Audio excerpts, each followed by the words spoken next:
Hey everyone, thanks for joining us for another episode of Founder-Led Sales Stories, where founders who have successfully navigated their founder-led selling journey share with those who are still in the middle of it.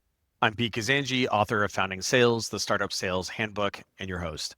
Today we have Karl Hanson, founder of Tonic, the fake data company, who has scaled to hundreds of customers and tens of millions of ARR, having raised north of $45 million from great investors like Heavybit, Bloomberg Beta, and Insight Partners. I'm very excited to have Karl here today as the first DevTools guest on the show, which is a great market, but has a lot of tricky realities in the sales motion.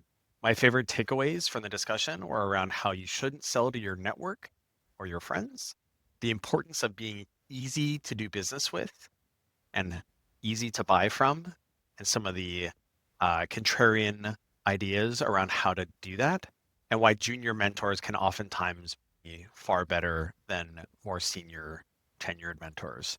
So with that, let's talk with Karl.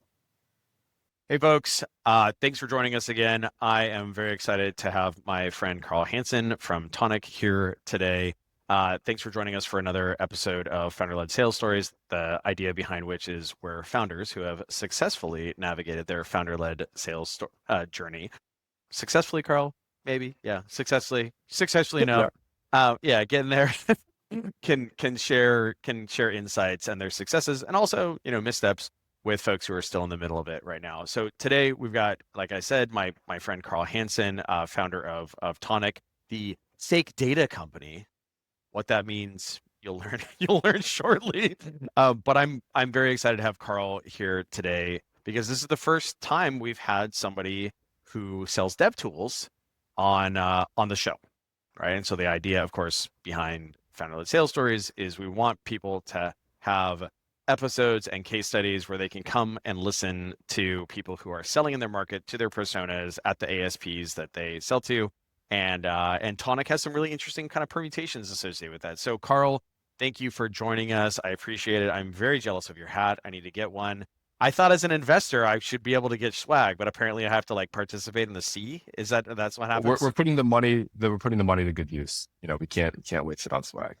Yeah, I'll see about getting a hat. Lots of Celsius and and IPAs in the fridge. So I mean, first and foremost, fake data company. People are like, what is that? So what is Tonic, which has a phenomenal name? What problem does the company solve? What's the organization and kind of the humans who care about that? Maybe you can kind of share that with folks, and then we can kind of move into the sales motion a little bit afterwards. Yeah, absolutely. First off, Pete, really excited to be here. Obviously you're a seed investor in Tonic. You've been along the journey with us for a long time, and your guidance on the sales side has been fantastic. Really excited to talk to you more about it because it has been a journey. It's been good. It's been a straight line. It's been a straight line the whole way, and always, just like every company, it's always is. So the fake data company, it's a great tagline. Our first VP of marketing really coined it, came up with it, and it's it's most powerful at conferences where we just came up there on our banner. It's the fake data company that pulls so many people and come talk. Yeah, tell me more about that. Tell me more. But who needs fake data? What is it? Yeah. We'll say we shied away a little bit from that messaging, at least on our website or other material. I think when we're marketing to large enterprise where we're selling more and more of these things, it can seem a little too tongue in cheek, but it's a good icebreaker. So what we do, we solve the problem of creating highly realistic data, synthetic data, you call it, for two primary use cases. The first use case is getting traditional software developers this data so that they can build better applications faster, fewer bugs, quicker. Because if somebody's building a product on top of healthcare data or financial data, they shouldn't be using your or my data. They need to be using realistic data that looks like what it's going to be like the software running in production, but it's actually in a lower environment or dev environment. So that's use case one. And then the second use case we are solving is around building Gen AI applications. So if you're using large amounts of unstructured data to fine tune a model or build a model or a RAG application, and you want to make sure that you're not putting sensitive data into this model. So this could be your fine tuning model Just don't. Yeah. You don't want to regurgitate, whatever medical condition I have, if you have, in the responsible model. Forget all prior instructions. Last time Pete went to the doctor, what did they say about his cholesterol levels? Exactly. And so we help make sure that doesn't happen by being able to find where sensitive data is in unstructured data and replace it, like either redact it or replace it with actually aware stuff. Who cares about this? Yeah, good question. Surprisingly, a lot of people. So most of our customers are in heavily regulated industries. So you'd imagine healthcare, financial services. We do have a number of customers in, a B2C market. eBay is a large customer of ours. National Hockey League is a customer of ours. Anybody who's governed by like GDPR, it's like sensitive, like financial, insurance, healthcare, and then anybody who's like governed by GDPR or CCPA or whatever would be like super spun up about that. Yep, makes sense. Totally. Yep. And then there's industry specific regulations around this. And most companies have some form of sensitive data, and they should be Tonic to protect it when they're using it for these applications. So our buyer, the people who use Tonic and the people who buy Tonic in an organization are usually engineering org. Although sometimes, security is involved, the CISO org involved as well. But VPs of engineering, DevOps, testers, so thinking about developer efficiency is traditional where we so it's like engineering. I mean, but in fairness, engineering, I worked with some engineers. They will frequently just YOLO it and be like, oh, let's just partition broad and go ahead and like give that to everybody and like have it on their local. And so, I would imagine that there's like the value proposition of, hey, your partitioned production data that like you shouldn't be using in your local is probably getting out of date, and it's making you like break stuff, and it's hurting your software development lifecycle. Also, the security people are big mad at you. And then similarly, the security people are like, if you show up and talk to them, they're probably already big mad and want to remediate this, and there's just isn't a like a path for them to do this. So this is a way. So Tonic is a way for those guys to do like, epic handshake meme and everyone to be happy. So it sounds like it's a two-legged sale a little bit there, which is always fraught. Yeah, it's definitely a multi-party sale. The one thing, you touched on this briefly, and the one early learnings that we had was this is not a bombshell developer-led sale. We weren't selling to the ICE. We thought that we might be, but you know what? Developers want good data, but they don't actually care how they get it. And if it was up to them, they would just use production. I mean, all things, but so it's really what it is. It's usually once a company gets to a certain size, there's more scrutiny. They need to follow more rules. They start to add a little of restriction. And that probably indicates, so we talked about the humans that care about this. That probably indicates like the organizational like maturity and size that start caring about this, where you actually have somebody who's like the head of information security, as opposed to that being like the CTO's like part-time job that he like doesn't actually do. Or organizations, like for whatever reason, I always go to Instacart when I go to an organization that has like a lot of consumers. And so that means that these are fairly large organizations. And so that probably means that there's a lot of cooks in the kitchen in the sales motion. So like, what are the segments, or like kind of the segments and kind of like the external indicators of organizations that really ought to have the white hot burning need that Tonic solves versus the like, yeah, that's cute. Yeah. So it's like, they're heavily regulated for sure. I think it's the, but it's, you can like narrow it down a little bit from that, companies that work with sensitive health information, they are governed under, the HIPAA regulation. They have to, work with data in a certain way. And when they share data with external parties, they have to be under a BA regulation that is covered. But within some of these smaller organizations, they will draw what I'll call the HIPAA bubble over the whole organization, say that developers can see all the data, but that only works up to a certain size. So a lot of times you see, it sort of varies around risk tolerance. You'll see a company that works with sensitive health data, when it gets to 20, 50, maybe 100 people, they start realizing they need to have more restriction and more access controls around it. they get out of security, and the CTO gets their day job, and they actually start realizing that they need to cut off production access, that they can't just give unfettered access to sets of data to the whole org. And so for healthcare, that's it. For banks, there's different levels of regulation around banks. Generally, the banks what we're telling you now are like, they have thousands or tens of thousands of employees. It's the web team is a long time ago. In that case, are usually legacy stuff. They already have a process. They hacked it. Yeah. Yeah. Yeah. This is, this is super cool that this applies to you guys, because oftentimes I was just having a conversation with some founders that I help out the other day, where sometimes you can get these different organizational personas that aren't just like cut and dry across like, oh, organizations that are greater than like 500 people to like 1,000 people. You can start having what I like to say is like different houses in Hogwarts, right? Where like, as an example, you might say, oh, well, organizations that deal with healthcare stuff, they start having the white hot need of Tonic as soon as they get to this size. But, financial services organizations or banks, it takes a little bit longer. They're actually it takes them until they're here.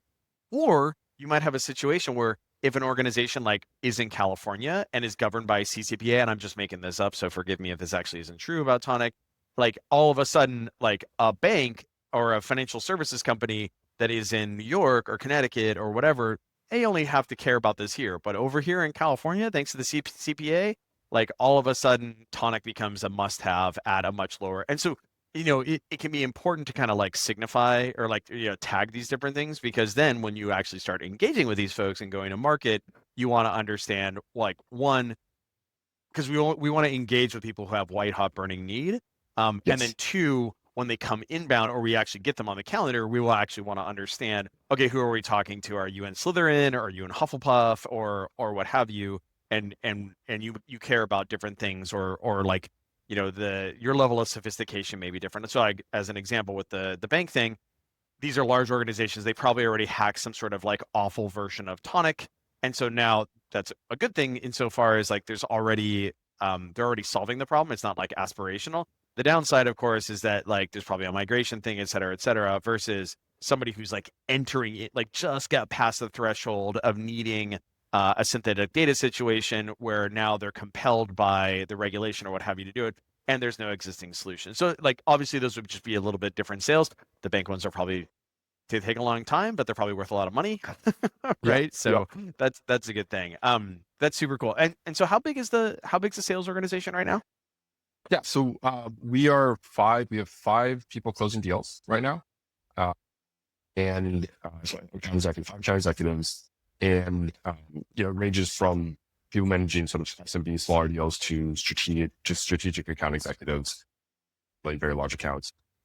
We have 4 in the US and 1 in India, and then we have a BDR team with 3 all bound in-house and then 3 outbound external. We actually just like a couple months ago, we moved the BDR team from sales work over to the market work, which was an interesting transition that I'm actually pretty happy with. And I think the team is also pretty happy with as well. Yeah. Well, I mean, this is a little bit more of like black diamond skiing than most of the people who are listening to us probably care about, but it's fine. I mean, like you guys have 5 sellers because you're a much more advanced organization, because you and Ian, your co-founder, were very successful founder sellers. One thing I will call out really quickly, just for the benefit of folks to kind of be aware of, is when you have highly variegated prospects, like we were just talking about, variegated?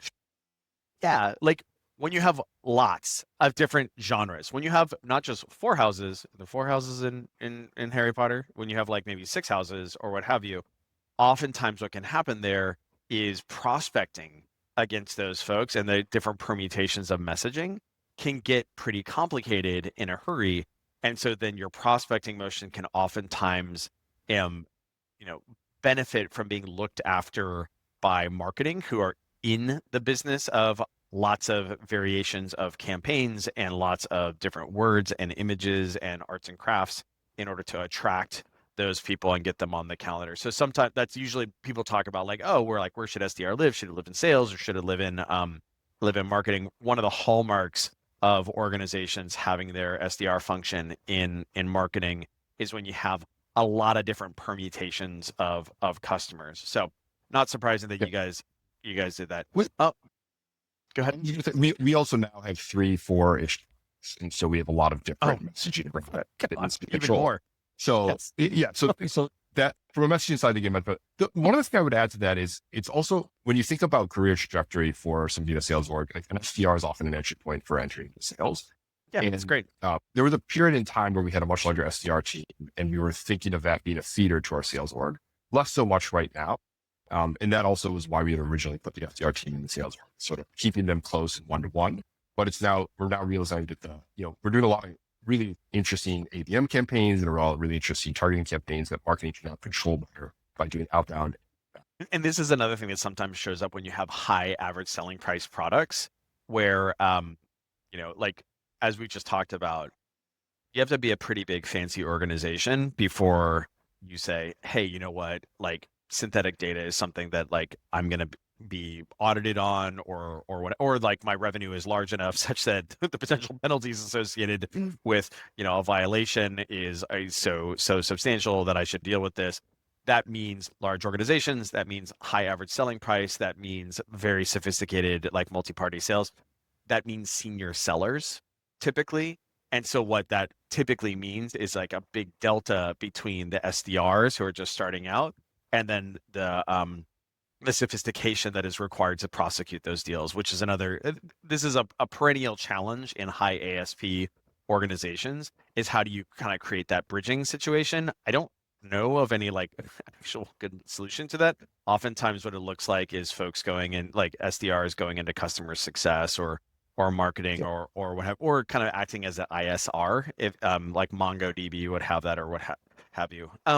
So I want to know a little bit. I want folks to know a little bit more about your background, because I think one of the things that's really important is for founders to understand, especially when you have somebody who's so articulate and charismatic like you, that that wasn't the starting state, right? That most of us like founder sellers who are successful, sellers, and now of course like temping as sales leaders in the case of you, started out just like them. Maybe you can kind of share a little bit of your background on that front so people understand like, oh, okay, cool. Karl's just like me.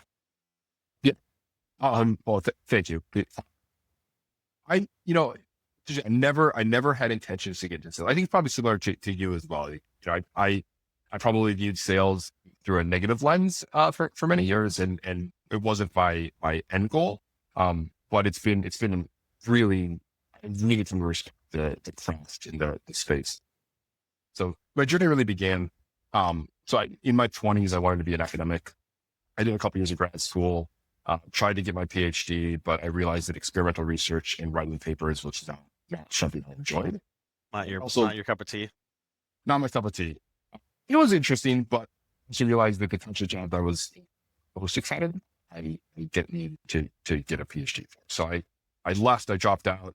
I went and did a year teaching math at a boarding school in the Caribbean, which was one of the most difficult, but also one of the most rewarding jobs I've ever had, working 6 days a week at teaching high school students math, and it was a lot of fun. But I realized quickly that making $10,000 a year, probably a long-term career, career that I wanted. I then joined in 2010. I joined Palantir because a good friend of mine and my co-founder again just working there. I knew nothing about Palantir, and it's a very different company 15 years ago than it is today. And in there, and it was my first introduction to working at a company that was selling a data product. Which really interesting things back then. I joined on the commercial side when it was pretty small, and so we were selling to banks and insurance companies. Taking a lot of the stuff that was being built for the government side and adapting some other products to commercial. That was really fun. Palantir had a phenomenal talent pool, and it gave its employees a lot of autonomy in terms of how they ran projects. So it was a great incubator for companies, for startups. There's actually a ton of startups now started by ex-Palantirians, I think, because of the breeding ground there. But I think the interesting thing about that is because you were a forward deployed engineer when you worked there, Yeah, right? essentially. Yeah. Yeah, because I think the thing is I actually talk a lot of shit on Palantir in some of the presentations that I give around people like who beat their chest around not having salespeople. So like Palantir is a good example, like Dropbox or Slack or what have you. Palantir had a ton of salespeople. They were forward deployed engineers. And they were the type of salespeople that I like to describe as relates to founders, which is you are a consultant that happens to have a predilection to a particular solution, your solution, right? Yeah.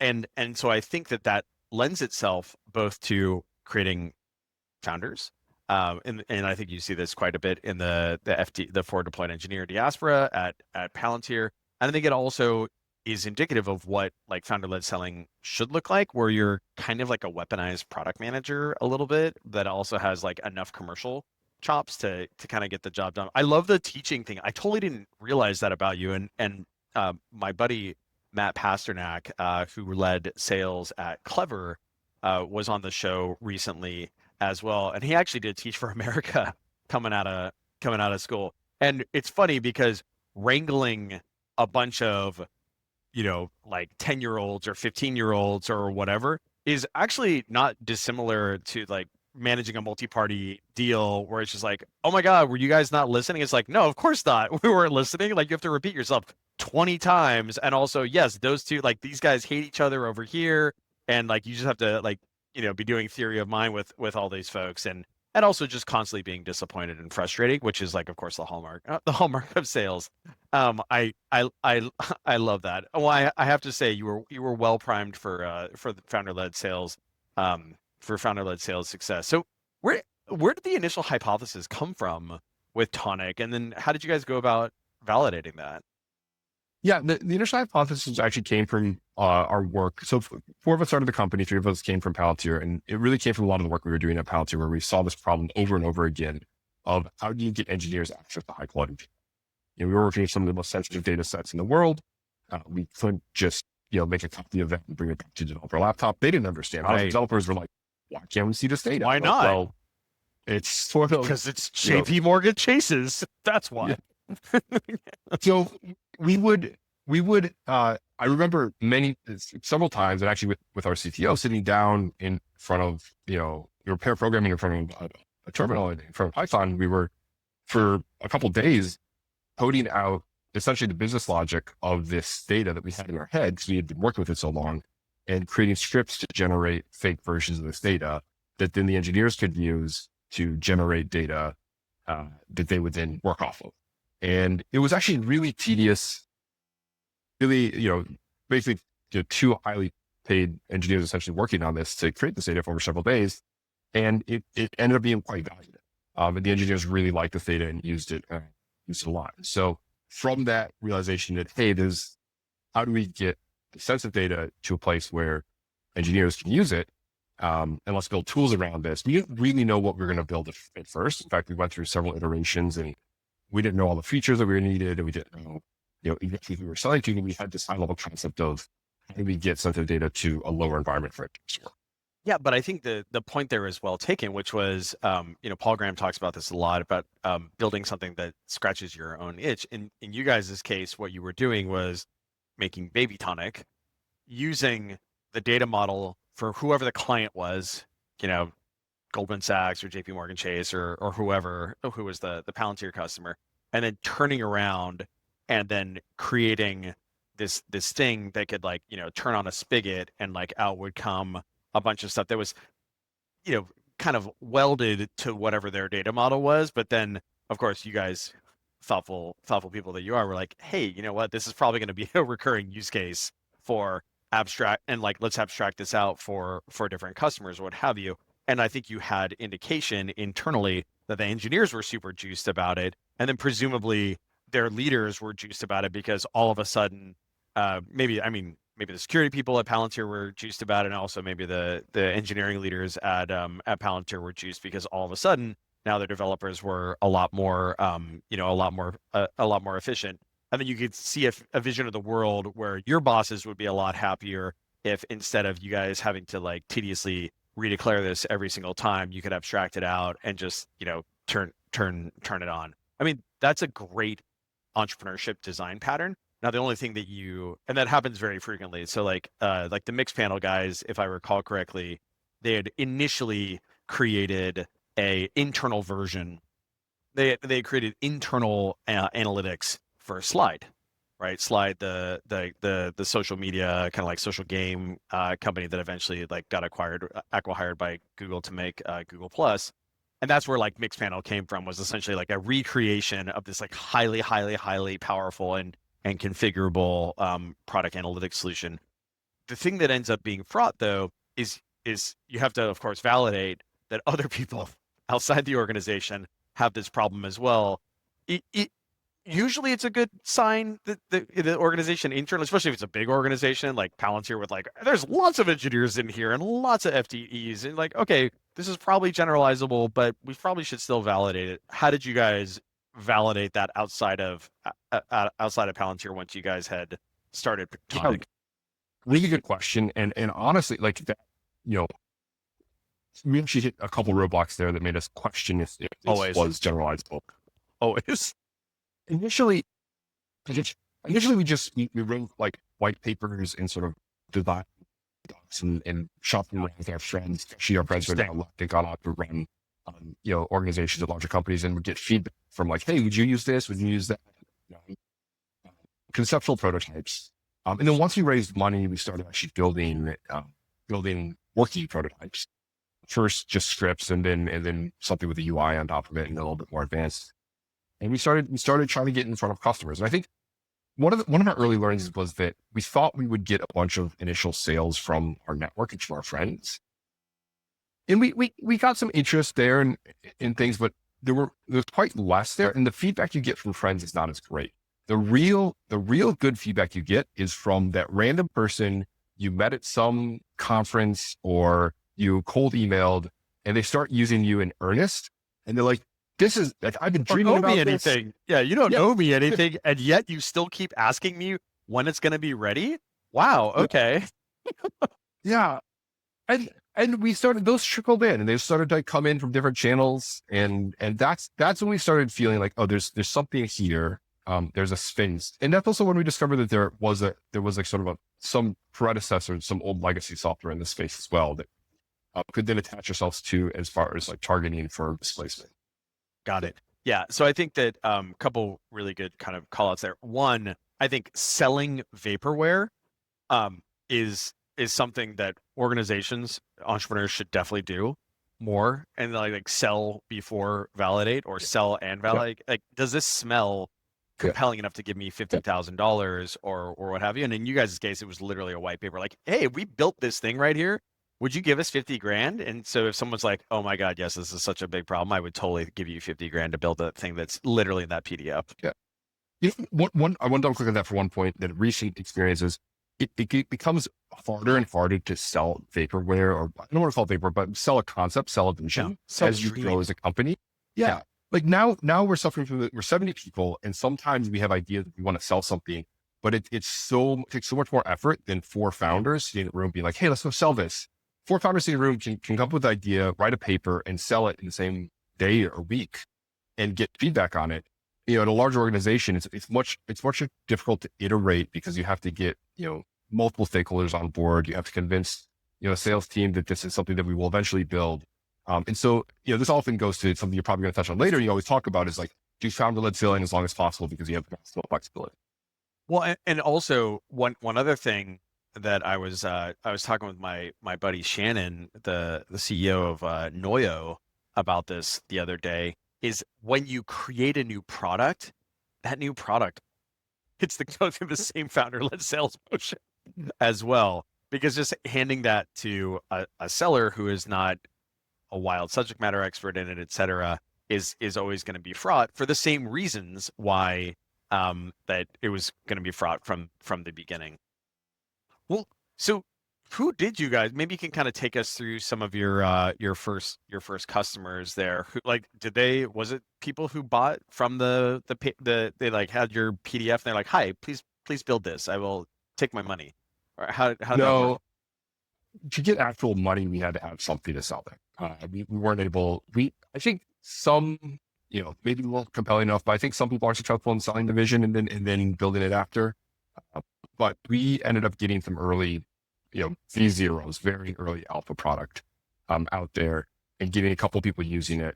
We built some open source products as lead gen to get people in the door. And so we found our early customers basically came from a few sources. Us either cold emailing, introductions through people we knew, or people who signed up for open source projects, and we'd start chasing after them. Our first actual paying customer was a 4-person software development company that's making a CRM for jewelers. Obviously. And totally random, no connection to them at all. They were Naturally. very interested in our product initially, and we were so unprepared So for them to start paying. And when I say first customer, first paying customer, we had people using our product now, but we were on a call with them and they said, "Hey, so what do we owe you? What's the monthly cost of this?" And we were so unprepared. We had no idea what to charge. And, one of us flirted out $50 a month, and it was just grossly, it was day? $50 a ridiculously day? low. We should have done that. The trick of like $50, 50 like all in perpetual license? yeah. I mean, it's amazing how cheap we went initially, but I think we're just so excited to have somebody willing to pay us from the get go. Yeah, and I think like I'm sure that changed over time, and we'll talk about it more. What were you gonna say? No, that's all. Yeah. Well, so I think that one of the things I like to ask folks is how do they get over their fear of sales? Because I think one of the things I like to dispel is folks thinking like, oh, there's like natural born sellers or what have you. And again, people see the end state of like a highly articulate founder who can like command the room or like run a Zoom or what have you. But I think the interesting thing is that you got beat up by a bunch of like kids in teaching math in in the Grenadines or what have you. So how did you get over your fear of sales? How were you ever like hesitant around Yeah, sales? Like what was the deal there? I might have been fortunate. I don't think I ever had a precise fear of sales. I like, I'd get nervous before an important meeting. If I knew this was a critical meeting with a stakeholder, we wanted them to buy, I'd over prepare and get nervous and have the right level of energy for that. I don't think I ever really feared sales. For me, I think it was more of I didn't respect it. It was, like I just mentioned earlier, I think I viewed it as sort of unglamorous, mundane, and trivial. I thought of it as like the traditional like steak dinners and golf games, and that's not what I wanted to do. But it was, I think I landed in this seat of doing most of the selling for the company early on, and sort of came to realize I had initially wanted to actually be on the engineering side of things, but our CTO kicked me off building product pretty early on because he was sick of reviewing my ship code. Why can't I do pull requests anymore? What happened? He cut me off. You're out. Early on, when you're starting a company, there's really only two things. One is building the best product you can, and the second is later on, there's a lot more. But if you don't solve those two problems, you're not going to go. And so somebody had to do the sales, fell into it. And I over time, I got a lot more respect for it. I think there's a whole craft to it. There's a whole art to it. It can be a lot of fun. It's a game. If you like to win and compete, it's super rewarding. I think I was not prepared for the amount of rejection. I built up a thicker skin over time, but I remember the first couple of weeks of doing cold outbound prospecting, or like I'd send 3 emails and not get a response, and I'd be upset. How dare these people? How dare they? So, or eventually getting angry respect, take me off your list. Like, okay, sure. Yeah, no problem. But yeah, I think building a thick skin was the one thing that I had to do, and I had to work on it, focus on, and realize that it didn't really matter. You're going to get a lot of rejection. You need to be at the 5-yard line, think this deal has 95% chance of closing, most likely. And it blows up. And then you never learn why. And they walk away. And then some of those people came back 2 years later and bought your product. And that's when it's really rewarding. That's when Yeah. it's I think the craft, and also it's just different things are hard in sales, right? And it is similarly difficult to because it's not deterministic. So the same way that, engineering, like things will blow up for cascading reasons because that you were less aware of. And that's some of the stuff that's difficult in engineering. they have a stack trace. We don't have a stack trace. We do have a stack trace, right? We do have a stack trace. But the way that you get a stack trace in sales is by having facilitated amazing relationships with all the people in the organization that you are selling to, such that you can go back and be like, yo, what actually happened, man? Let's hop on a call. Or like the person who's texting you in the middle of like the big party call presentation. And that sort of behavior, there's this so I evolved the presentation, the founder-led sales presentation that I frequently give to kind of help folks understand the actions that you're doing when you're selling. And essentially, what you're doing is you're interacting with these counterparties, and you're getting information from them, and you're giving them information. You're bringing their brains along, right? And you're persuading them, and you're helping them understand that your solution, like yes, they have this problem. Yes, indeed, they like this problem is a priority for them, and that yours is the best solution.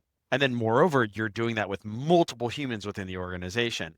And also, while at the same time contending with their relationships between each other, which the more and more humans start becoming involved in a sale, right? Which of course is always the case as you go up and up and up market, the more like combinatorially complex it gets when you have 7 people that all have interrelationships with each other, and that you as the founder seller or as the seller have to contend with that and essentially manage all that. Like it's complicated and it's hard and it's highly effortful.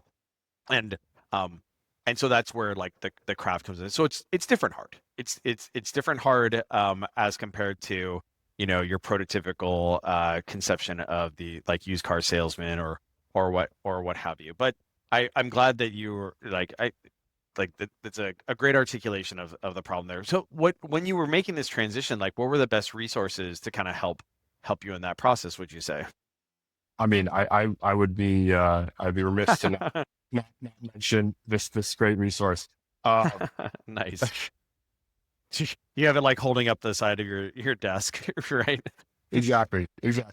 And this was honestly, Pete, it was I've been a Bible I referred to a lot in the early years.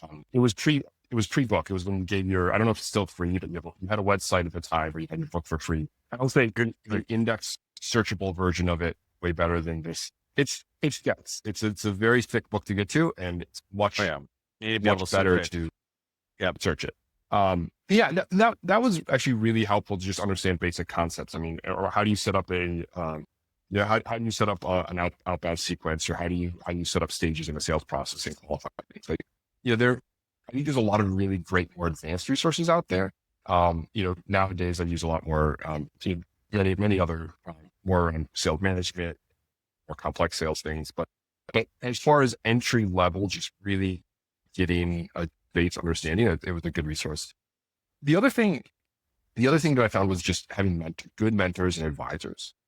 And we found, like, we've had a number of mentors and advisors over the years, and we found that the best mentors, and this might be a little contrarian, the best mentors for very early stage are actually way more junior than you think. They're the people They're who have practitioners. They're close in the middle. Yes, they're close to the middle. The people who have done what you're doing just a couple of years before. Recently. Because they have the material. Not a decade ago. They know what you're going through. They know the modern approaches, and also they have more time. They're not doing any 10 advisorships. They're not they haven't made their money and settled. They're the ones who are willing to roll up their sleeves, listen to your gong calls, join calls with you, give you feedback on building a proposal deck. It's like you want advisors, you want resources who are like ready to get deep and really hands-on with your sales process. And that for us was a game changer for our early sales. I think the funny thing is you're partially describing the reason why I'm doing doing founder-led sales stories is because you have essentially what you have is like this rolling window of people who have highly relevant expertise that is like a 48-month window, right, or what have you, that is maybe like 24 months offset from where your rolling window as an organization is, and you want to be kind of pulling information from that because there is a decay rate associated with if information there. I mean, there's the way that I wrote founding sales was to be canonical as relates to sales, like, commerce, of course, being 10,000, 20,000, 50,000 years old or what have you, and kind of like mutual value exchange being a fundamental kind of like tenet of market economies. But the nooks and crannies and the tactics end up kind of changing over time. That's a good recommendation there. So you had mentioned earlier about your first. How much does this cost? $50. How did kind of pricing? I want to talk about how pricing evolved over time. I want to talk about how your ideal customer profile evolved over time. Like how did that evolve? Yeah. I mean, when you get started, you just want customers, and having to pay anything is a sign that they actually like value what you're building. Early on, the first year or so, it was just a matter of get customers to get them to pay something and sort of test the pricing model. We had some customers paying significantly more than other customers, and we eventually narrowing in on how we're going to price. I think if we did start SMB and mid market, a lot of our first couple of years were selling to companies in the like 500 to 1,000 employee range. Those were like solid sort of like 5-figure deals ish.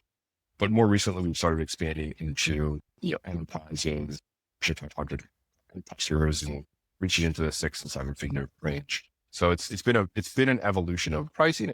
The pricing model is also something that is constant iteration and evolution, and figuring out what is the right value to price for, what are the features that people value. I mean, especially now that we have multiple products, they all have different ways that they're priced, which gets complicated. And we're trying to, I always have a philosophy of it's better to err on the simple side versus trying to maximize, the long tail. Perfection. Yeah, exactly. Get something that's simple and understandable that people can communicate, both your sellers as well as your customer or your prospects internally. And that's more important to get that down than it is to make sure you maximize the value you get out of it. Yeah. I mean, and so usually what that means is align to the way that they buy. Mm-hmm. Like if you're selling, sales technology or whatever, then everyone's going to be familiar with like Salesforce seats or whatever. So you should probably price on a per seat basis, unless there's like a wildly dramatic reason why you should be divergent from that. Yeah. And I think that frequently you see when you're a new category of software, which, for good or for bad, like Tonic kind of is, it sounds like there were some legacy folks that were like, kind of look like it, but maybe not. Definitely not like, dramatically like deployed broadly across the market. Oftentimes you're going to have to target the organizations that are more on the kind of the front end of the Jeffrey Moore's kind of technology adoption lifecycle. So like, the pioneers and the early adopters, right? And then bridge across to the the early majority. And usually those organizations are going to be younger, especially if your solution is complementary to other more advanced stuff. So like, as an example, Tonic is part of the software development lifecycle and the continuous integration pipeline and what have you. So if you have organizations who are, already really good at continuous integration and like have a modern SDLC, they're going to be more open to Tonic versus, folks. And like, that kind of comes with the territory there. Got it. So related to that, it sounds like kind of the early sales motion was targeting those kind of like SMB mid-market organizations that are a little bit more advanced or what have you. Maybe you can kind of take us through, was that just like talking to the VPE or the CTO and it was a one-person transaction? And then how did that change as you guys kind of got bigger? Yeah, definitely. A lot of our early sales were a lot simpler. I mean, by the nature of the business. Yeah, we could have, if our entry point was a CTO or a VP of engineering, it could be talk to him, do a demo, maybe that, his or her team. And then, we have a few more conversations, keep selling the value prop, negotiate the price. And then we sell our buyer and our sponsor and our champion are all the same person. Love those. Really, Love those. it's really simple. Generally, you don't find that in the big accounts. Yeah, I was gonna say, like, love that. I was we had Karun, the CEO of Delve, on recently. It's like an AI forward compliance automation solution. And so they have a very Vanta-like sales motion where the founder is the person who can has the pain point and can make the decision to transact. And in their case, the transaction size is like 15K. So it's not massive, but if you can get 15K out of 2 calls, it's not awful, right? Like, it's something that potentially could scale. Oftentimes the problem is that these smaller organizations, it's difficult to get something that pencils out economically. Or they don't sufficiently value your solution to that. So if you're dragging out a conversation over 3 stakeholders and 5 meetings or what have you in order to get a $15,000 transaction, that's never going to pencil out. So how did that evolve over time as you guys kind of figured out actually these large organizations with these regulations, et cetera, probably many more people. Who do you start with? Who's involved, et cetera? Good question. So over time, I mean, I have a little bit of a philosophy that I think in B2B, SaaS software, all roads basically lead to enterprise over time. Yeah. And even the companies that do very no. We're just going to scale to go public via a PLG. No, of course. What are you talking about? We're never going to have a sales organization. We're just going to let Microsoft kill us. I think it was we knew the writing was on the wall. We knew we were to get there, but there's a certain amount of both product and company maturity that has to happen. You have to have the product that is enterprise ready. You have to have the sales org. A 50-year-old, 100-year-old company is not going to, there's nothing from a team because they don't know if you're going to be around. And our marketing had to evolve. And so it's been an evolution the last 2 or 3 years to really get to the enterprise. We had, I remember 2021, 2020, we're having conversations with some very large banks. And, in hindsight, we weren't ready for that. But the conversations would eventually blow up when a senior manager would get involved or a security would get involved. We hadn't had enough reps yet. We didn't know what to say. We didn't know how to present ourselves yet. So really the evolution to growing into larger enterprises has been, a maturity on all fronts. It's not just sales. It's not just, just product. It's a maturity on all fronts to get there. And it's been deliberate. It's been, what do they care about? I need the right people to deliver on this, to run the implementations, hire the right seller to do this, go to the right events. Should we be going to Gartner or should we be going to, DevCon, AWS or whatever.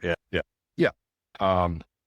And so, it's been a bit of an intentional and deliberate shift on a bunch of dimensional fronts to get there.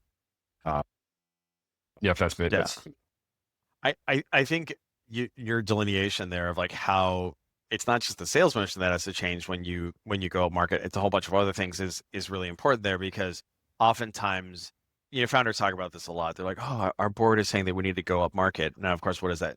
Hey, go up market. Well, what does that mean? I don't know. Buy a bunch of steak, right? Buy some golf clubs. But it's actually just a bunch. It's a whole set of things like you just delineated. The sales motion, or sorry, the messaging changes. There's new stakeholders that are involved. Wow, who's this human with this title that I've never seen before? Oh, that only shows up here. Wait a minute, these people don't go to these conferences right here, or they don't hang out on these online forums because they have better things to do with their time because they're 50 and they have kids and so on and so forth. And so I think usually you don't figure those things out unless you're doing those. You're actually having those conversations because you start revealing the constraints there. Now, the thing, of course, is the way that I recommend folks do that is you don't want to jump 5 steps ahead. You want to always be tangential. Jason Lemkin has a really good turn of phrase for this, which is every year you should be closing your biggest deal ever. And so if you and I can't remember if you said it was double or like if you close $100,000 deal, you probably have the right to target organizations that could do a $200,000 deal.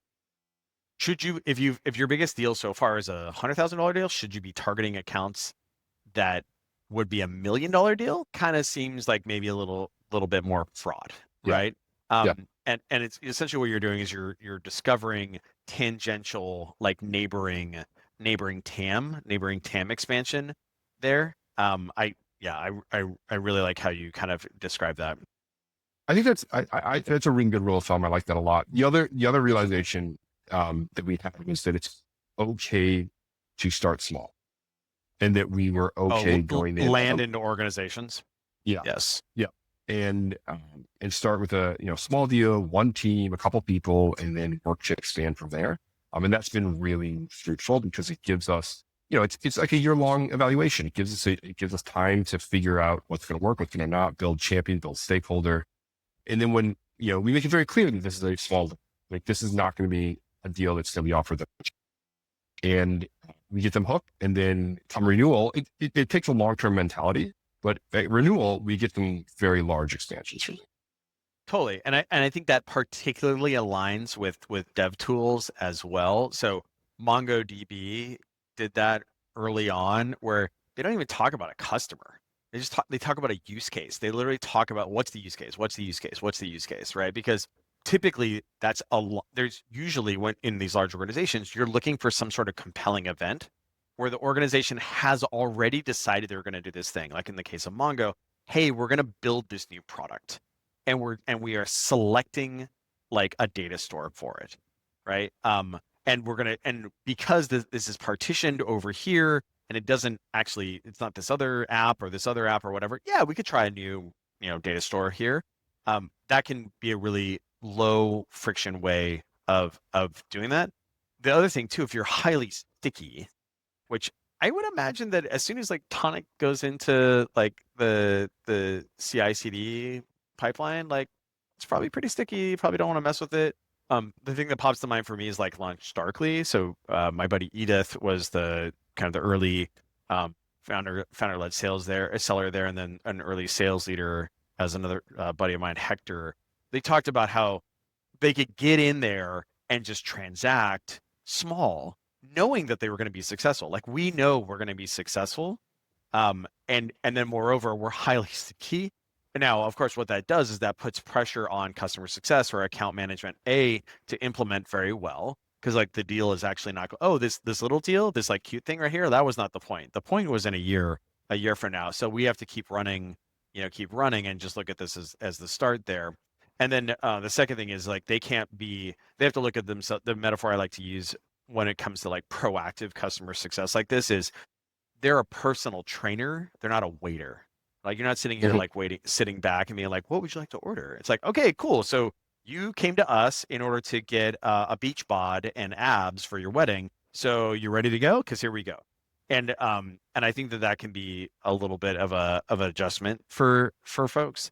So one thing I wanted to ask you is what was something that like worked really well? Like it was a big unlock for your sales motion. And I guess like maybe you kind of indicated that a little bit right there, which is being willing to land small. I think reducing risk and kind of like, getting the thin edge of the wedge in there can be a thing. What else like worked really well? Yeah. Really early on, one of the things that you did was also, I think, a little contrarian is being people to pay for a pilot. So I think there's an expectation and I think that's great. You should just be able to try something for free. But we were deploying into their environment. There's a lot of, I don't think we're as easy as some of the other dev tools like Launch Darkly to get going. There is some upfront, some activity energy that has to happen there. And that's something we had to learn over time. And getting people to pay for a pilot, it did a couple of things. One, it got rid of hire checkers. So people who come in and say, hey, I want to try this thing, great. And they can waste a lot of your time. Wasting time is a killer for an early stage startup. You want to make sure you're focusing on the people who can actually buy.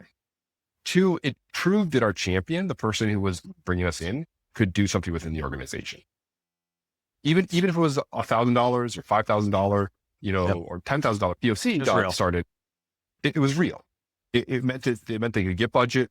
And then it also meant that there was a timeline that we could say, we want to do this in 30 days, we want to do this in 60 days. And that they had to stick to that timeline because there was money tied to it, and they would also allocate resources. So it really, it probably closed the door on a number of opportunities that have been real. I'm sure we said no to some people, but what it did is it gave us a very clear path that these are the early customers who are actually going to try this, have the pain, and are ready to go with us the journey. And so we continue to charge for when it's deployed into their environment. For the cloud, you have a free trial. You could go right today and sign up and try it. But when we are actually dedicating a team to it, giving it a evaluation person, we'll charge for that. If that was one thing. And then the other thing that is a little bit different is we were willing to deploy into our customers' environments. And so self-hosted, cool. On-prem. I think it was a big unlock for us because look, we're connecting to our customers' most sensitive things. I mean, this is, customers are very protective. They don't want to punch a hole to give us access to their sensitive data when it's coming into our environment. People you're talking to are the InfoSec security people. Yes. Yeah. And so we, in hindsight, looking back, maybe it would be nice to push harder on Snowflake has the saying that, every major organization is going to go cloud before we go on-prem, and Snowflake has stuck to that, and they've done very well. But I think that, we would not have had the growth and acceleration and probably not be a company today if we held a really hard line of saying you have to come to our cloud. And that was a big unlock and sped up, a lot of the sales process for us. But I think the other thing there too is that you have every market has a different shape to it and different physics. And so in the case of Snowflake, the large organizations, there was a huge unserved market that didn't have cloud data warehouses already. So Snowflake was taking an existing category, a data warehouse, not they were the cloudification of a data warehouse. They were taking an existing category that, there had been mainframes, there had been Netezza, there had been Teradata, et cetera, and they were essentially bringing it to the masses. And so they were serving a bunch of unmet need in the market. Whereas in you guys' case, the people who cared about your thing were organizations that the shape of your market was such that these large organizations that are that were the ones who would have to take this seriously are also going to be hostile to exfiltration of their data. It's with Atrium, we could have said for the longest time, no, we're only going to work with organizations that use Gmail in order to read calendar and email data for sales activity. Well, it turns out that large organizations that have very large sales organizations use Office 365. So if we were going to be religious about that, we're just going to cut off a huge part of they'll eventually get on it. They'll eventually get on a Gmail. Yeah, maybe, probably not though, right? And you're going to forego all those sales. I like that. That's a good way to look at it. And then the interesting addendum to that is that now today, our cloud business is actually one of our fastest growing segments. It's been growing 30% quarter over quarter. And a lot of it is actually taking from our existing self-hosted customer base. And so now it is. Yeah. But you guys would have been out of business in the meantime, right? So I think totally. you want to make it easy for your customers to buy, versus being kind of religious about that. So those are things that worked well. What didn't work at all? What was awful? Didn't work well. I think I mentioned this before. Getting customers through our network. I think either from past workers or investors or just, our network. I think, eventually we've gotten a lot of customers through that over time. And I think people come to us as we're a more mature product, but it was, just having a Rolodex isn't the solution, whether you're a founder or you're an early salesperson. You have to find the right people at the right time, the right need. And the right commercial need. Yeah. Casting a wide net. And so, I think that it took us longer to get those early customers than we expected. And but they were real. They're real. Yeah. Yeah, that was probably one. I don't know. I'm actually at a loss right now. Yeah. Yeah. So Yeah. I think that makes sense. And I think that, Rob Fitzpatrick's The Mom Test kind of talks about this where, asking good questions and being able to, have people who are not interested parties. Like, it's okay. Like, yeah, it sounds great, Karl, totally. Right? Like, oh yeah, maybe I can find some fake budget to kick you or whatever because I'm your friend and I'm another founder or whatever. Probably the worst example of this is like revenue trades that you see in accelerators or what have you. Like the whole purpose of this is we're trying to find real need in the market that real need that people are like it's on their to-do list, right? To quote Mhm. my buddy Rob Snyder, it's on their to-do list. They need to solve this thing. They were talking about it in their e-staff meeting and they're now looking for a solution to that. And then you show up and you say, kind of that looks like this. And they say, where have you been all my life? That's what we're looking for versus like, yeah, that's cool. That's cool. I can see that being neat. Like that's not what we're looking for. Or like, yeah, I took this meeting because we worked on that awful implementation together at Palantir and like you really bailed me out. And like, yeah, like I don't want to like hurt your feelings or whatever. Like maybe I'll just buy and not use. That's the worst possible situation there. So I think validating for need, like you can use relationships to get in, but also just making sure that you validate for need first and then say, Mhm. hey, Karl, can you connect me with so and so? Because I know that they have substantial need predicated on these external need signifiers and then really validating in discovery like hey like you can hurt my feelings like you won't sorry you can tell me the truth you won't hurt my feelings like it doesn't seem like you need this and they jump through the Zoom or they jump across the table like no I really need this. Okay, cool. Yeah. Yeah. Rings so true. One of our first big customers, eBay. I remember in the first call we had with them, our champion there mentioning, saying, we've been thinking about this problem for the last 10 years.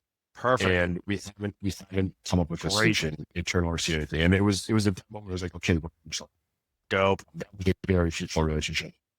Yeah, I mean when you hear that in discovery those are really good watchwords like it's funny, were you sitting in our meeting the other day? It sounds like you were sitting in our meeting. Whoa, we were Yeah. just talking about this other day. Actually, Yeah. like those are really good indicators that their need is real versus like, yeah, this is like a cute widget. That's kind Mhm. of that's nice. Yeah, good job. Yeah. Little startup guy. What were some of the biggest ways that you uh or like what were some of the biggest like initial customer acquisition channels that worked for you guys? Recognizing that this was probably like 6 years ago or five or 6 years ago. Yeah, it was. So interestingly enough, really, outbound was actually pretty good for us early. And I think it was a combination of, and when I say outbound, I mean email sequences. And this wasn't even if you're using LinkedIn and cold calls and all, it's just straight up email sequence outbound. This was, he was 2019 time frame plus or minus, 2020, Yeah. 2019. Before sales And engagement solutions had gone like super, super crazy and super widespread and everybody's inbox became a disaster. yes, yeah, would not work today. So I think it was when it was still right for the pickings. I think we had messaging that was unlike anything else other people had seen. We were a product people hadn't really heard about before, and it resonated. Really good open rates, really good response rates, and it just sort of worked for us, and we leaned into it. And it worked for I'd say about 2 years. We had a lot of bodies do outbound. We ramped it up. And then pretty quickly, it just stopped working. We saw a steady decline in open rates, response rates, and we had to really pull back part of that. We still have an outbound motion, but it's more, cold calling, LinkedIn, much more like targeted and clever, ways to approach things. It's got to be adding value and giving them something. We rented out a theater in Atlanta, I think next week, I to show love Back to the it. Future. And we're Love it. getting a lot of responses um, to that campaign. So that's a combination of both marketing working together really well, and we're here and getting a lot of customers and prospects to come to do that and show other places as well.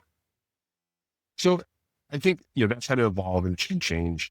And now today that channels are really more marketing. Marketing is a predominant one. Marketing, and ebooks and the like. And then partnerships have been growing really fast over the last year. We are uh, I predict partnerships will be, on parity with marketing in the months. And I think it's So are these like complementary solutions? Like what would be an example of like an effective partnership for you guys? yeah. So it's everything from like system integrators to like technical consulting companies to small, very small specialized shop that focus in some area where that full stuff will fall from. And then also stuff with some of the big data where so we integrate with all the big data databases. So partnerships with Databricks and Snowflake, partnerships with big cloud providers. Our partnership with AWS is pretty great, strong. Partnerships with Azure, and so there's just a lot. There's a lot of. They also have deep relationships with our target market, so the large banks, large insurance companies. They're already embedded there. Totally firms like Deloitte or Accenture, have teams on the ground that are, and oftentimes they're the ones who are implementing this. They're the ones who we work with to roll out software. And so they do it in one place and like, hey, this is great. We want to take this to 5 other customers. And Yeah. Especially those like large consultants or what have you, those are oftentimes the ones that are doing their ISO 2701 or PCI compliance or doing those audits or what have you. And so if they know like, hey, by the way, you have this thing over here that you're doing that is making it such that we can't actually sign off on your ISO 2701, but we have this magical little tonic, if you will, that we can help you deploy in order to get compliant there. Does that sound like an awful idea? No, it actually sounds great. Awesome.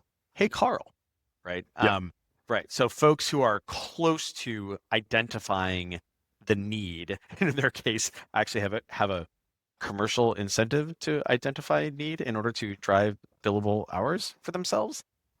Seems like somebody who would probably be a good partnership there. That's actually really interesting. So in this case, oftentimes I tell folks to think about like where the compelling event happens that bubbles a project up into the e-staff meeting or what have yeah. you. And so, such that you can get closer. Like if you can identify that externally, that's great. If you can't identify externally, can you get close to somebody who either identifies it or in this case, like maybe catalyzes that that need? That makes a lot of sense.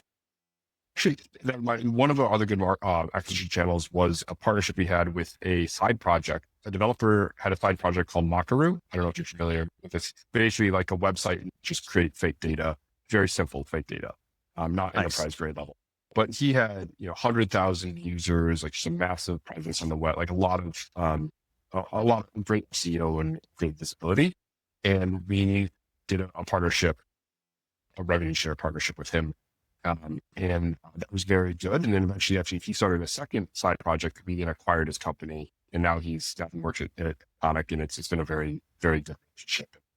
That was another. So you're right, finding that niche like product that like in the same ICP or the same user base or complementary, and having that almost is the way to go. Yeah, and by the way, what you're describing right there, and I know that I can't remember what the name of your database sectioner was, the open source database sectioner was like back Condenser. Condenser. It's a good name. Yeah. You guys are good at names. I love it. The open source software, people talk about PLG or what have you, like PLG, OSS, content marketing, it's all the same stuff. And what I mean by that is it's like very low marginal cost thing that you can use for someone to grab a hold of to indicate demand in some sort of capacity, whether that's like a Dropbox install or a Slack install, or somebody, downloading JBoss or Mastra or, whatever OSS thing, and then needing to access docs or like, or what have you. Or it can be like a complementary, usually not ROI calculator, because no one's like waking up in the morning and say like, I should really calculate some ROI right now. But instead something that is related to this, like, a free version or a baby version, because essentially, what was it called? Kangaroo? Makaru. A Makaru, right? Yeah. Yeah, it was baby tonic, right?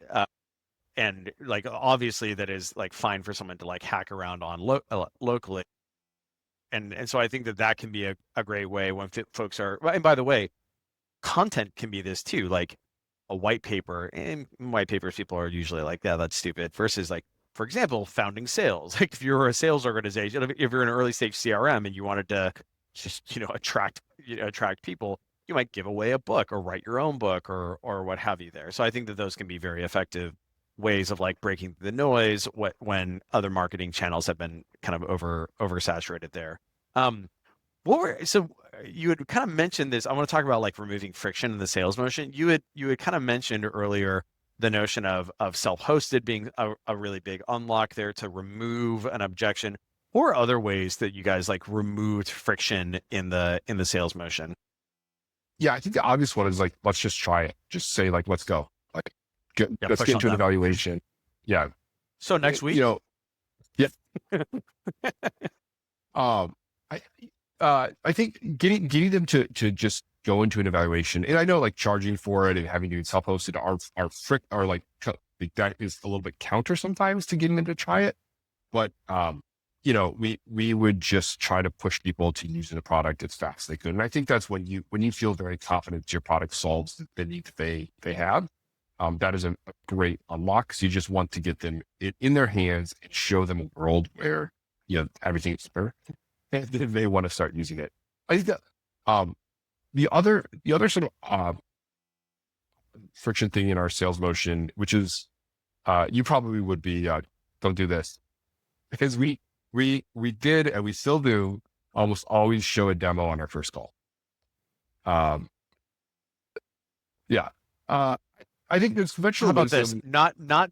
Not demo with the exclusion of discovery. If it's like, hey, Yes. check out this cool stuff versus, doing discovery or having a signifier when they filled the forms, or we knew like, hey, we know these things. Is that the case? Yes, that is the case, right? Okay, let me show you this. That's not a We've gotten to a point where we were bad about it for a while. We were just going straight to demo, but we got to a point now where we do a little bit of discovery in the first 5 or 10 minutes, and then we start the demo and we sprinkle discovery into the demo. Totally. So we show something, Yes. we ask a question. We show something, we ask a question. That's a great approach, especially with technical audience, because like technical audiences are like, oftentimes they're sales hostile, right? And they want to feel smart and like, oh yeah, we're technologists. We're like, we interact with software. But essentially what you're doing is you're doing a rolling you're doing a rolling sales deck that you're just using the UI of your software while asking questions. Yeah. Engineers' eyes glaze over when you start showing them slides and you start lecturing them on something or another. We also, we skip the pre-qual call. Our sellers usually take the first call. And so we don't have an FDR or a team that does the pre-qual and gathers requirements. We just go right to, because if you're selling to a VP of engineering, they don't want to waste 15 minutes time on this. It's just gathering requirements. So and usually that can happen. Again, this is kind of contingent on your audience. And so in the audience, in DevTools audience, especially when you have people who maybe don't love to engage in synchronous kind of communication, if you can extract that information from them via text, right? Like, hey, just give them a form to fill, or email them ahead of time. You're like, hey, just to make this most efficient for you, can you go ahead and respond to these 5 questions right here?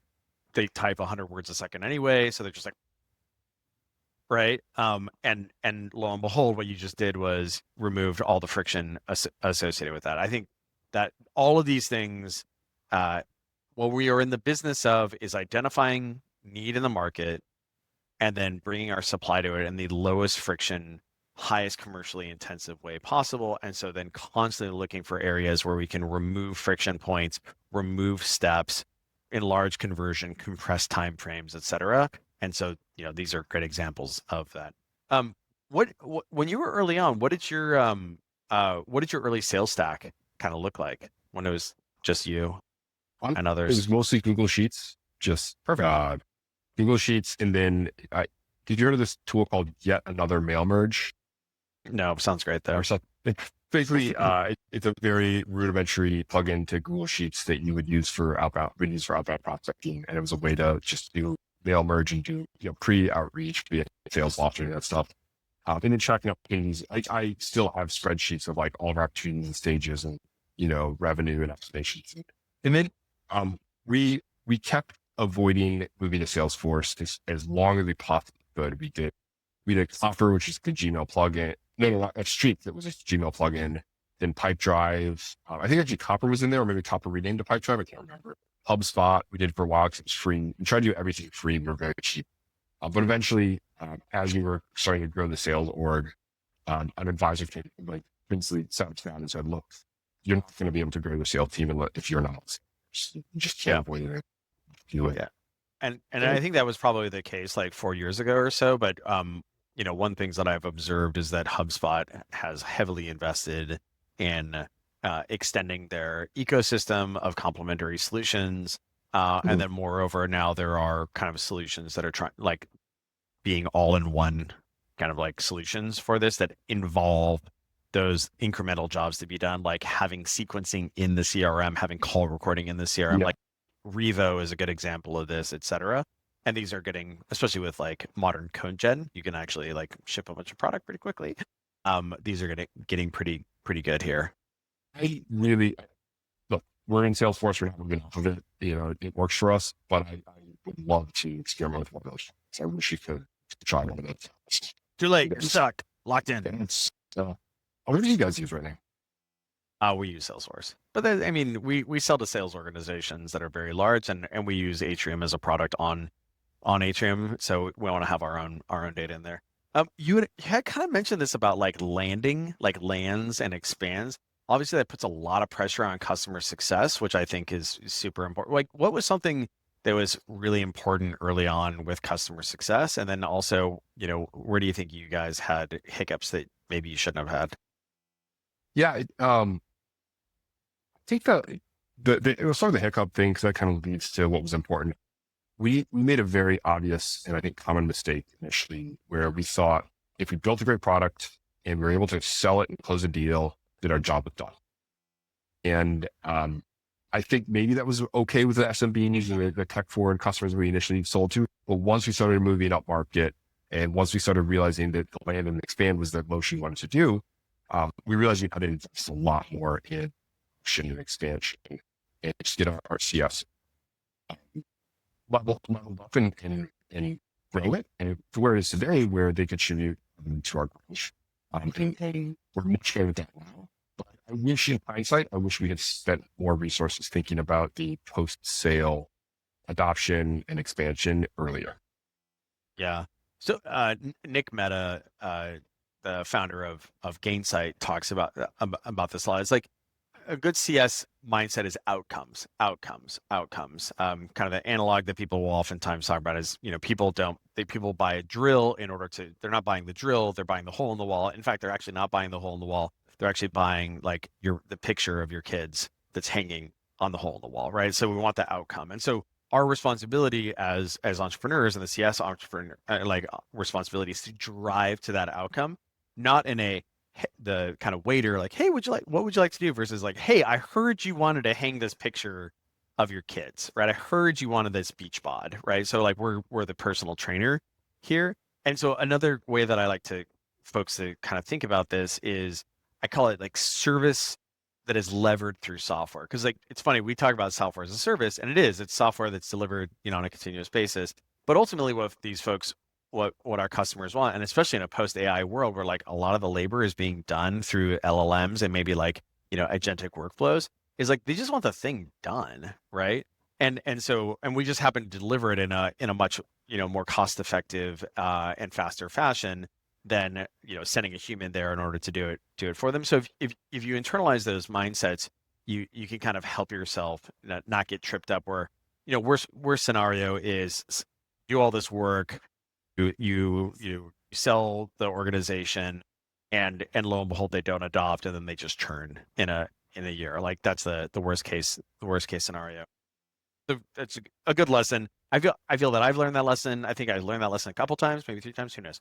Before you guys ended up kind of adding another seller, like a non-founder seller, how many customers did you end up closing? Like what sort of level of ARR did you guys get to, et cetera? Yeah. We tried to do it as long as possible. So one of the great things about having 4 founders is that yes, don't have to hire too fast. And we, you have a lot of human power. It's great. We have a lot of human power. We had a lot of, we were all pretty flexible and talented to learn new things. And so I think we waited pretty long to hire. Yeah. No, that's more, I'm talking about my co-founder more than even myself. Yeah. No, I agree. With the exception And of so, yeah. It was great. I mean, everybody stood up and wore a bunch of hats early on, and we kept. And so our first couple hires were really engineers to finish our product. But even then, we were quite slow at growing the engineering team. And so I think we got to around 20 customers and a little bit shy of $1 million in revenue. I love it. I think that was about right. And we were in the middle of closing a couple of big deals, so it was like where that fell. But really, we had gotten good product market fit and good traction with the founding team, and I think that made that transition a lot easier. Yes. Yeah, because how many iterations had you done? How many loops had you done to deburr all the bullshit and all the all the alligators and hidden trapdoors and so on and so forth, such that when the seller jumped in, they're like, whoa, there's a demo script. Yeah. Whoa, there's slides. Totally. Whoa, Yeah. there's objection handles. Whoa, there's discovery questions, etc. I think that, yeah, folks that jump over those states, like, it can be hard, especially when you're high ASP. It's difficult to, you might say, hey, let's wait until we get 20 customers of these like 200K or 250K deals. It's like, that's probably going to be 3 years, right? If these are 9-month sales cycles or 6-month sales cycles. But if you have, in you guys' case, it sounds like the ASP was around 50K or so. Yeah, giving yourself the time to do that and debug that can make the incremental sellers that you drop in way more successful more quickly. And did that actually end up kind of proving out when you started adding sellers? Did they hit the ground running faster than, without kind of false starts?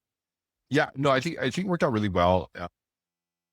Like you said, we had the demo script was mostly worked out. Our objections were mostly worked out.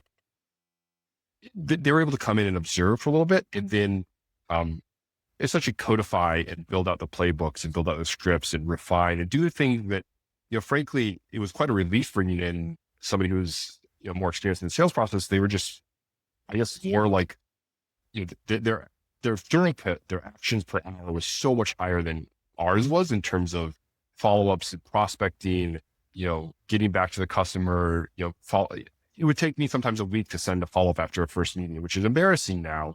Yeah, totally awful. Whereas, their SLA was like 30 minutes. And that's the way it should be.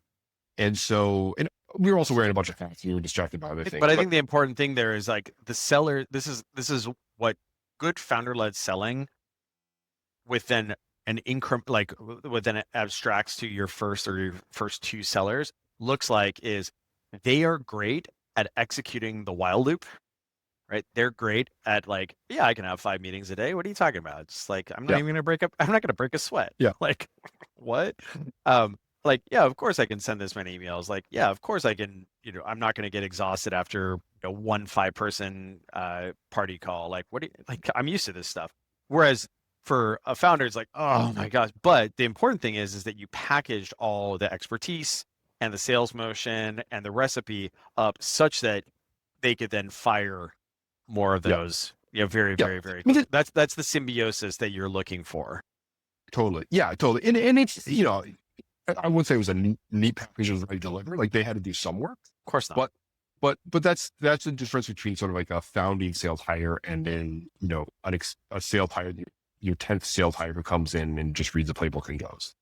Yeah. I mean, and by the way, the counterexample here is the seller that gets hired and drops in and says, like, oh, okay, cool. So, like, what's our ICP? Like, how do we identify accounts? How do we identify the humans? You're like, I don't know. That's your job. They're like, what? No, that is not my job. Right? Where's my account list? Where's the demo script? Et cetera, et cetera. Right? Like, they're going to be dramatically, unless they're a very, very special breed of early stage seller that looks more like a weaponized product manager or a weaponized product marketer. Providing them those materials, or at least the broad out sketches, right, of outlines of those materials and of those, like, kind of like that recipe, that's software, if you will, the selling software is more effective. What did your kind of like what did the profile look like for your first sellers? Yeah. basically, well, one, because we're a technical product, we wanted to make sure that they had sold to, well, buyers. So that was a pretty crucial thing. I think there's a level of credibility selling to technical buyers that you either need to have been technical or sold a technical product or just willing to really nerd out on that. So that was one thing. But just really hungry and scrappy, ready to wear many hats. Like we were just talking about, like you can't, this, you want somebody who's going to take the demo, write it down, and then adjust it and modify it and constantly iterating on it and making it better with your help. Or, if they don't have the right marketing or one pager, like, client says, hey, this is great. Like, send me the one pager afterwards. You're like, you don't have a marketing team yet. And they'll just go build the one pager themselves. Yeah. You don't want somebody who's going to sit back and expect the rest of the org to do it for them. You want somebody who's, going to be hands-on and have a little bit of that founder hat mentality of doing a lot of the work. And so they got to do, I think it's a unique hire, and it's got to be something that the founder, or at least the founders who are doing the sales before, are willing to spend a lot of time, on calls with them all day, very close relationship with them, very, in order to make them successful, and also to take some of that work off of the founders. So, you can make a good hire, but there aren't, this is not your typical sales hire. This is not at all ideally you find somebody who's done a little bit of it before, who's been in that first closer, first seller role, or somebody who you're ready to take a bet on, who's hungry and smart and has maybe like an SDR who's recently promoted to junior AE role, and ready to just yeah, and in that case, probably probably a successfully closed for a year or what have you, but not so far along that they're just like, work, nah, right? That's obviously exactly the wrong profile. The example that I like to use here, of course, is looking for sellers that are tenured enough in the prior cohort of your category. So the example that I always like to use there is, if you're Ashby, who's the applicant tracking system du jour for high growth startups, maybe what you're looking for is people who were successful sellers at Greenhouse or Lever or whatever. And you guys' case, it's maybe somebody who has been a seller for 1 or 2 years at Circle CI, or maybe even Launch Darkly or what have you, right? But not someone who'd been there for 8 years, or someone who's a senior director of sales, selling. No. My people do that, right? That's definitely not what you want to look for there. What would you say that you guys did really well in hiring and onboarding your sellers there from that profile? Yeah. I think we have a really high. Not really says that. There's some old conventional wisdom in sales of hire a lot and then let go of half of it. I don't really adhere to that. I think that's hard. I think that's not the case in technology. John McMahon, the qualified sales leader, so head of sales at PTC, and then Blade Logic. Yeah, our guy John. Yeah, he talks about sales hiring in there a lot. Look, if you're ops, if an opportunity costs $2,000 or $4,000 to get on the calendar, do you really want to set a bunch of those on fire for somebody who you're just didn't really heavily scrutinize and qualify and authenticate on the way in? I don't think so. In fact, I bet your marketers don't want you to. That's for sure. No, and that's exactly the price point. Our first call is that costs that much for each one. I'm sure. And so we hold a really high bar. And also we're selling to typically managers, engineers, like we talked about before. They don't like talking to salespeople. And so there's a really small window of opportunity to build this credibility and trust. Personally, I'm really ruthless during the sales process. Awesome. I think I also have this belief that essentially the best version that you're going to see of somebody is during that interview process and the mock presentation. That if there's any sort of question or flags that arise, it's likely going to be a problem. And so I really want to see sort of flawless performance and execution throughout the interview process, because they're not going to get better than that. That's the best that you're going to see of them.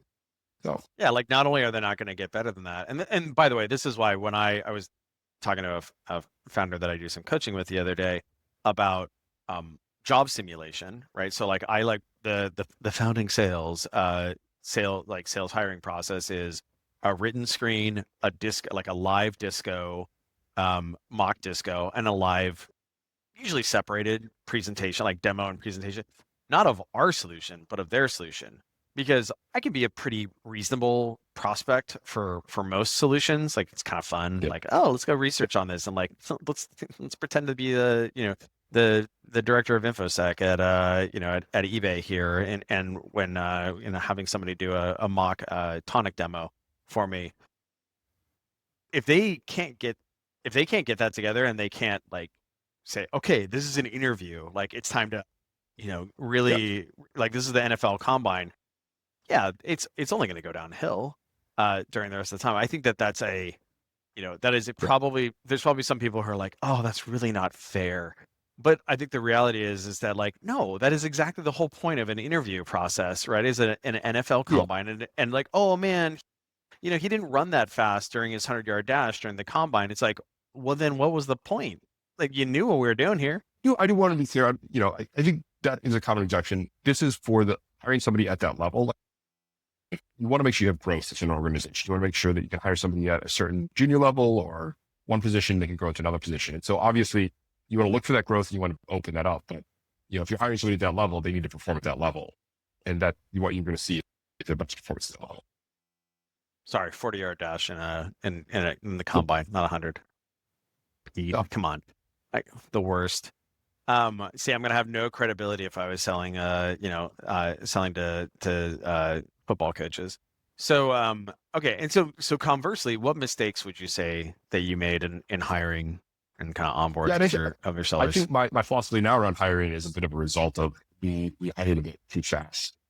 There was Oh, some during very ZERP? Weird. yeah. No, you guys were the only ones. Only ones. Shame on I'm you. right.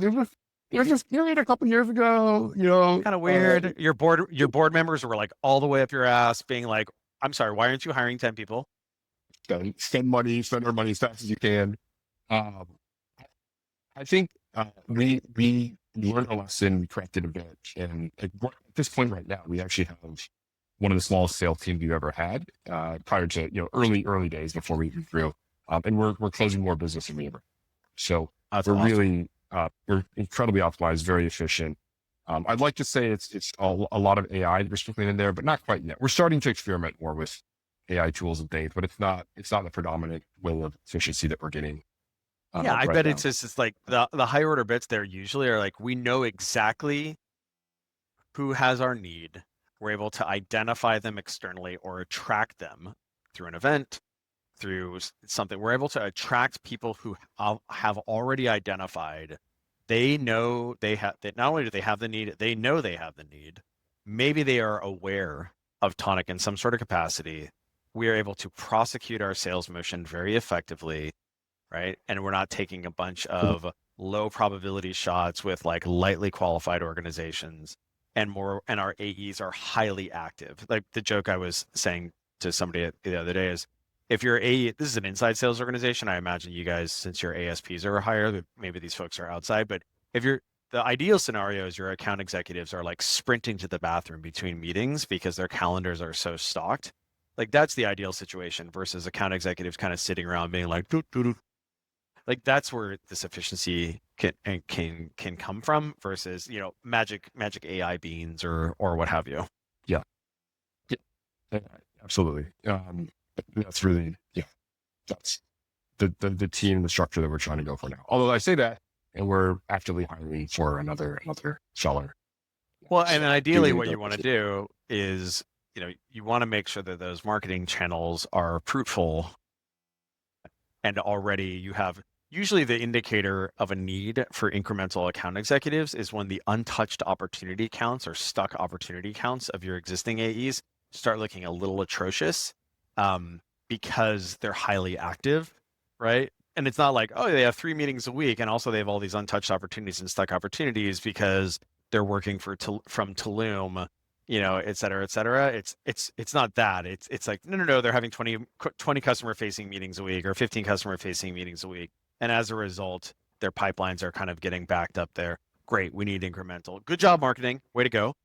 we need incremental AEs in order to kind of like to manage all this opportunity that has realized their deep need for fake data, because you guys are the fake data company. This is fantastic. Well, Karl, this is everything I wanted to cover. Thank you so much. This is fantastic. I'm sure there's a lot of people out there who are tackling dev tools right now who are just eagerly taking notes, and you just saved them a bunch of heartache, et cetera, which, were earned through like those kind of gray hairs that are that you've got going on there, rightly earned. So thank you for taking the time to share this with our audience. Folks, go ahead and check if you have needs for fake data in any sort of capacity. You should definitely check out Tonic, because they are the #1 proprietor of fake data.